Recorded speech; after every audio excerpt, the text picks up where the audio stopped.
Hello students, welcome to my channel.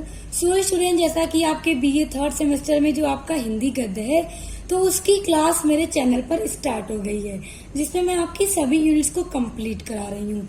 तो students देखिए, आपके सभी यूनिट्स में टॉपिक काफी ज्यादा हैं, तो वीडियो काफी लंबी हो जाती है क्योंकि मैं आपका एक टॉपिक एक वीडियो में कवर करती हूँ और एक टॉपिक के अंदर काफी ज्यादा टॉपिक है, तो उनको एक वीडियो में कवर करने से वीडियो काफी लेंथी हो जाती है।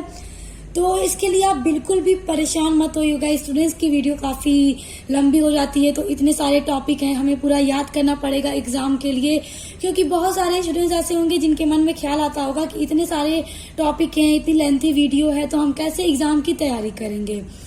तो देखिए स्टूडेंट्स, टॉपिक ज्यादा हैं, तो इसलिए मैं एक टॉपिक को एक वीडियो में कवर करती हूँ और वीडियो लंबी भी हो जाती है, तो उसके लिए आप परेशान मत होइए।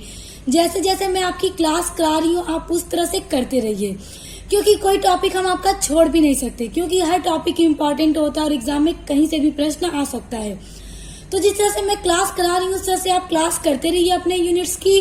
उसके अलावा रही बात आपके एग्जाम की कि हम अपने एग्जाम की तैयारी कैसे करेंगे, इतने लंबे टॉपिक है, हम याद कैसे करेंगे, नोट्स कैसे बनाए, तो मैं उसके लिए आपके इम्पोर्टेंट जो क्वेश्चंस होंगे एग्जाम में, तो उनके जो आंसर होते हैं उनका मैं नोट्स बनाकर वीडियो अपलोड करूंगी।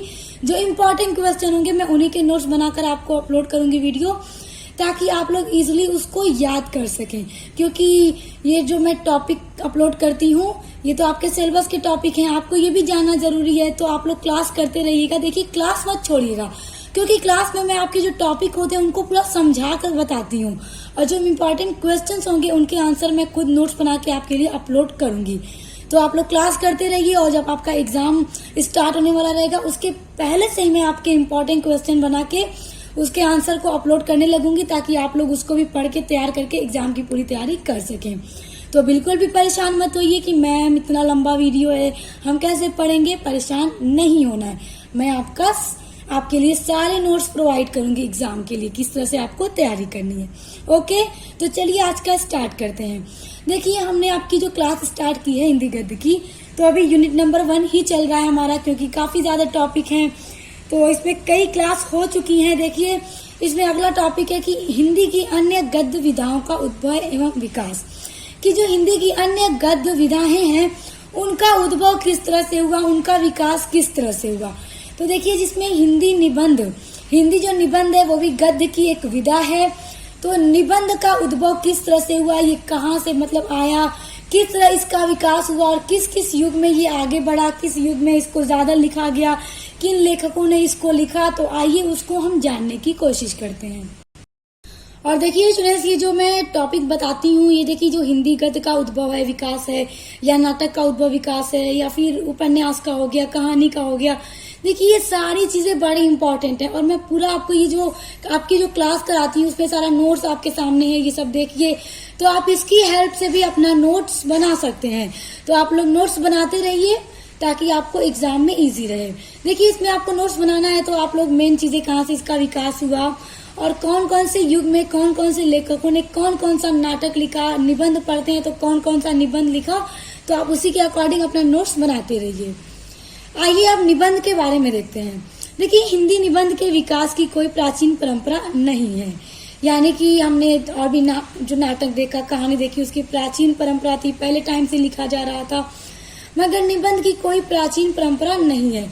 इसका आरंभ गद्य के विकास के साथ साथ माना जाता है। ओके, तो आप जब हिंदी का आप उद्भव पूछे तो आप इसी तरह से लिखना शुरू कीजिएगा एग्जाम में। इस प्रकार हिंदी निबंध का आरंभ भी भारतेंदु युग से ही माना जाता है। बड़ा इम्पोर्टेंट है। देखिए, पूछा जाता है कि हिंदी निबंध का आरंभ किस युग से माना जाता है, तो भारतेंदु युग से माना जाता है। निबंध एक ऐसी साहित्यिक विधा है जो प्रत्यक्ष रूप से पाश्चात्य साहित्य से ही हिंदी में आई, यानी कि पाश्चात्य साहित्य से ही ये हिंदी में आया। कौन? निबंध। संस्कृत साहित्य में निबंध लिखने की परंपरा नहीं थी, यानी कि जो संस्कृत का साहित्य था उसमें निबंध लिखने की कोई परंपरा नहीं थी। हिंदी साहित्य में निबंध के आरंभ में राजनीतिक सामाजिक परिस्थितियों के साथ जो सांस्कृतिक जन जागरण ने भी सहयोग दिया। वैसे तो भारतेंदु जी से पूर्व राजा शिव प्रसाद ने राजा भोज का सपना नामक निबंध लिखा, यानी भारतेंदु जी का जो युग था वहां से निबंध का आरंभ माना जाता है।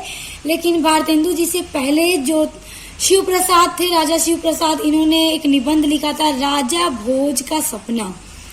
किंतु इसमें आधुनिक निबंध के पूर्व तत्व वर्तमान में नहीं है, यानी कि इस निबंध में वर्तमान के निबंध के तत्व नहीं शामिल हैं।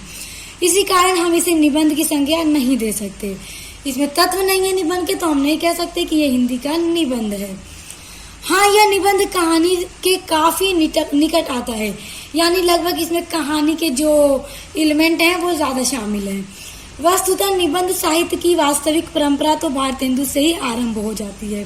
देखिए स्टूडेंट्स, ये जो अभी हमने देखा हिंदी निबंध का उद्भव, तो आप यहाँ से जो भी मैंने देखा यहाँ तक आप लोग अपना नोट डाउन बना लीजिए, नोट कर लीजिए, इतना नोट्स में अपने शामिल कर लीजिए। जब इसका उद्भव पूछेगा आप इतना जरूर लिखिएगा। उसके बाद अब इसका विकास किस किस युग में हुआ, तो देखिए पहला है भारतेंदु युग। भारतेंदु युग ही वास्तव में हिंदी गद्य के विकास का युग था। इसी युग में क्या था, हिंदी गद्य का विकास हुआ था। इस समय में भारतेंदु मंडली में कुछ ऐसे व्यक्ति थे। देखिए हमने पढ़ा था कि भारतेंदु जी ने भारतेंदु मंडली एक बनाई थी, जिसमें वो सक्सेस भी हुए थे। पिछली वीडियो में हमने पढ़ा था। तो उसमें कुछ ऐसे व्यक्ति शामिल थे जो विभिन्न पत्र पत्रिकाओं के संपादक थे, जो पत्र पत्रिकाओं का संपादन करते थे। उन्होंने अपनी पत्रिकाओं में विभिन्न विषयों पर निबंध लिखकर जनता का ध्यान समकालीन सामाजिक तथा राजनीतिक समस्या पर आकृष्ट किया। देखिए निबंध लिखने का उस टाइम ये कारण था कि जो सामाजिक राजनीतिक स्थिति थी उसको जनता को उससे परिचित कराना था। देखिए स्वयं इस युग में भारतेंदु जी ने भी एक पत्रिका निकाली। पत्रिका का नाम हरिश्चंद्र मैगजीन था। आपको याद रखना है, प्रश्न पूछा जाता है भारतेंदु द्वारा निकाली गई पत्रिका का नाम बताइए, तो हरिश्चंद्र मैगजीन थी।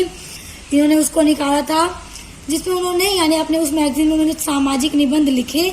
सामाजिक निबंध को लिखना शुरू कर दिया, जो सामाजिक स्थिति उसको दिखाना शुरू कर दिया। वस्तुतः इनकी लेखनी समाज सुधार, इतिहास, धार्मिक कुप्रथाएं, अंधविश्वास, राजनीति आदि के विषयों पर चलने लगी। यानी उनका जो निबंध था इन्हीं सब कारणों पर बनता था। यही उनके निबंध के विषय होते थे। इन्हीं विषयों पर वो अपना निबंध लिखते थे। उनका विचार था कि जनता के हृदय में नई भावना को जागृत करने का ठीक माध्यम निबंध ही है। यानी कि जनता में जो उनके हृदय में जो नई भावना उठाना था, नई भावना को पैदा करना था, तो उसका एक लौता माध्यम सिर्फ निबंध ही था, क्योंकि निबंध में उन सभी समस्याओं को दिखाया जाता था, दशाओं को दिखाया जाता था। इसके माध्यम से लेखक और पाठक में सीधा संबंध सरलता से स्थापित हो जाता है। इसी कारण भारतेंदु जी ने अपने पत्रों में निबंधों की रचना की। व्यंग्य और विनोद को भी उन्होंने अपने निबंधों में स्थान दिया। उनके निबंध शैली विषय में अनुकूल हैं। उनके निबंधों में उनके व्यक्तित्व की छाप झलकती है। उन्होंने अपने निबंध में विदेशी शासन पर तीखे प्रहार किए हैं। देखिए अगर भारतेंदु युग में निबंध का विकास पूछा जाए तो आप इतना नोट कर लीजिए, इसको आप तैयार कर लीजिएगा, इसी को अपने हिसाब से बनाकर लिखिएगा। अपने हिसाब से पूरा मत बनाइएगा, इसको समझे रहेंगे तो आप इजिली इसको लिख पाएंगे। तो इतना आप लोग नोट कर लीजिए।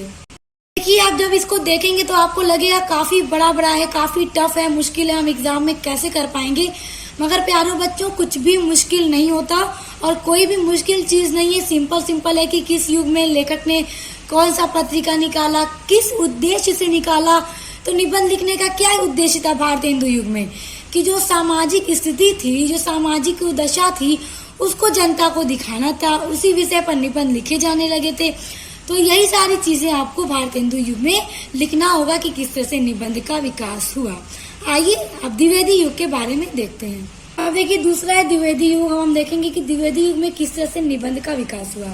देखिए आचार्य महावीर प्रसाद द्विवेदी हिंदी साहित्य के उन मेवाड़ी कलाकारों में से हैं जिन्होंने साहित्य की जितनी भी विधाएं थी उनकी भाषा को सुसंस्कृत एवं व्याकरण सम्मत बनाने की पूरी कोशिश की, यानी प्रयत्न किया। इन्हीं प्रयत्नों के यानी द्विवेदी जी के प्रयत्नों के परिणाम स्वरूप ही हिंदी की कविता, कहानी, उपन्यास, चरित्र लेखन और निबंधों की भाषा का आधुनिक रूप हमको देखने को मिलता है। यानी इन्हीं की मेहनत का ये परिणाम है कि आज हम लोग आधुनिक रूप देख रहे हैं इन सभी की भाषाओं का। इन्हीं की मेहनत का परिणाम है। इस काल में निबंधों की एक विशेषता यह थी कि इस काल में लेखकों ने विविध विषयों पर निबंध न लिखकर केवल कुछ ही विषयों पर गंभीरता पूर्वक निबंध रचना की।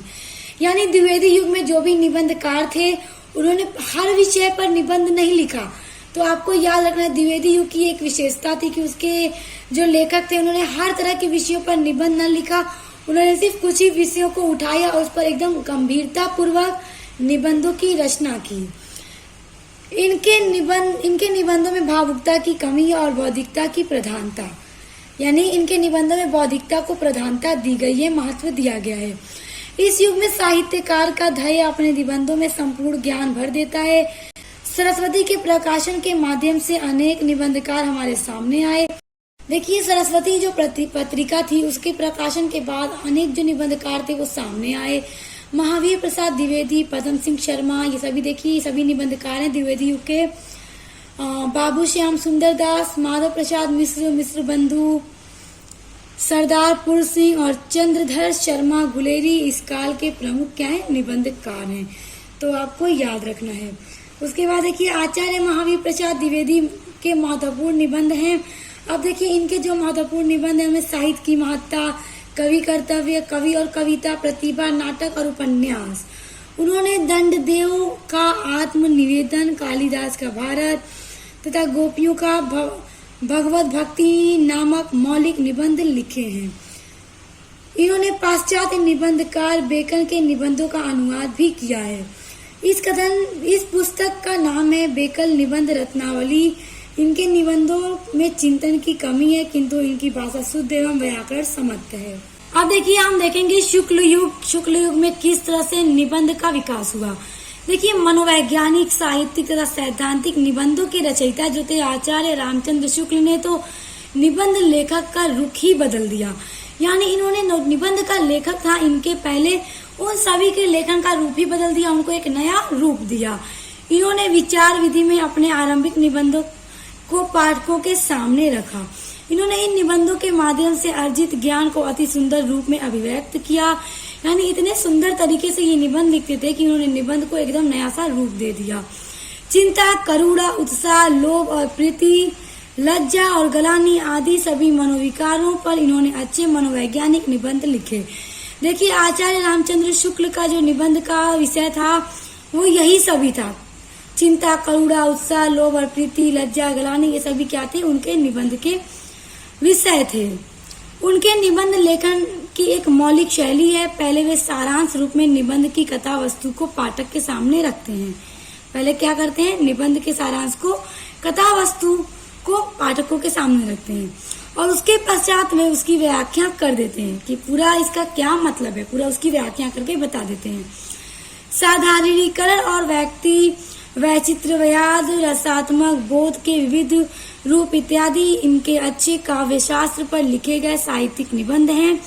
उनकी शैली के विषय में डॉक्टर गणपति चंद्र गुप्त लिखते हैं, यानी शुक्ल जी की शैली के ऊपर ये लिखते हैं। डॉक्टर गणपति चंद्र गुप्त लिखते हैं कि निबंधकार शुक्ल की शैली में भी निजी विशिष्टता मिलती है। भारतेंदु युग की सी मौलिकता इनमें है किंतु उनके छिछलेपन से वे दूर हैं।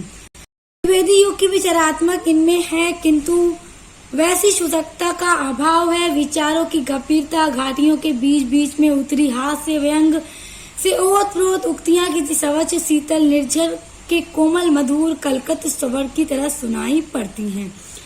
तो इस तरह हम देख सकते हैं कि भारतेंदु युग और द्विवेदी युग में जिस तरह से निबंध का विकास हुआ तो उससे आगे शुक्ल युग में और भी ज्यादा निबंध का विकास हुआ। उन्होंने तो एक एकदम नया रूप ही दे दिया। यानी उन सब टाइम में, यानी भारतेंदु युग में और द्विवेदी युग में जो भी शैलियां थी उनसे ज्यादा बेहतर शैलियां शुक्ल युग की थी, जिसके विषय में गणपति चंद्र गुप्त भी लिखते हैं। तो ये जो हिंदी का निबंध और उसका विकास था स्टूडेंट्स, हमने आज की वीडियो में देख लिया। आप इनकी हेल्प से नोट्स तैयार कर लीजिएगा और आगे की क्लासेस को पढ़ने के चैनल को सब्सक्राइब करके बेल आइकन को प्रेस कर लीजिए। और अगर आप अपने बीए के 3rd सेमेस्टर में इंग्लिश लिटरेचर पढ़ते हैं या फिर सोशियोलॉजी पढ़ते हैं तो उसकी भी क्लास मेरे चैनल पर स्टार्ट हो चुकी है, जिसके लिए अपने चैनल पर विजिट कर लीजिए या फिर प्लेलिस्ट को चेक कर लीजिए। प्लेलिस्ट में आपको इजिली अपने सब्जेक्ट्स पढ़ने के लिए मिल जाएंगे। तो अब मिलते हैं नेक्स्ट वीडियो के साथ।